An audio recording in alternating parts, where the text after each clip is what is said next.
Hey guys, welcome back. Today I'm going to show you how I created this fun floral design in this tutorial for you.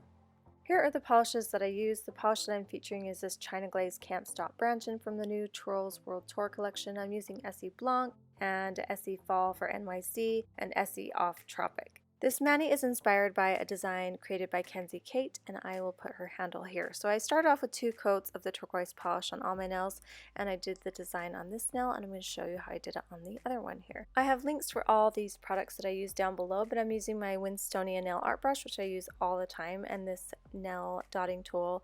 I use the larger and the smaller end on this one for this as well. So I'm going to come in with that large dotting tool, and I'm going to make some little petals for a flower, and they're not going to be totally even. I'm going to have some a little bit longer and some a little bit smaller. And then I'm going to do one in the center here. I like to have it be a little different than the design next to it, so I make sure the pattern's not set up exactly the same. I think that makes it a little bit more interesting. As you can see, that's not symmetrical. I like it to be a little asymmetrical.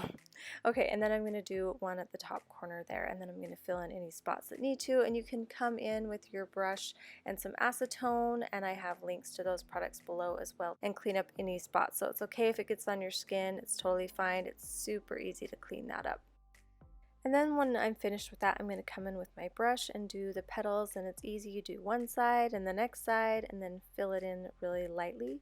And then I'm just going to eyeball it and see where I want them. Less is more. Just remember you're going to need some space to put some dots, and so you don't want to do too much. And then I'm going to come in with that same color and the smaller end of my dotting tool and do the green dots, and then I'm going to come in and do these fun kind of yellow gold dots. And I can touch lightly and do a little tiny dot and push down a little harder and do a bigger dot, so it's kind of fun to have that variation. Now I'm coming in with the white just to go over that green a little bit, just to make it look a little more polished. Okay, and now I let that dry for at least 10 minutes, and then I'm coming in with my favorite top coat. Today I'm using e.l.f. in June, and that is the final look. I hope you guys like this. If you do like it, please give it a thumbs up, and don't forget to subscribe to my channel if you're new here, and we will see you next time. Thanks guys, bye!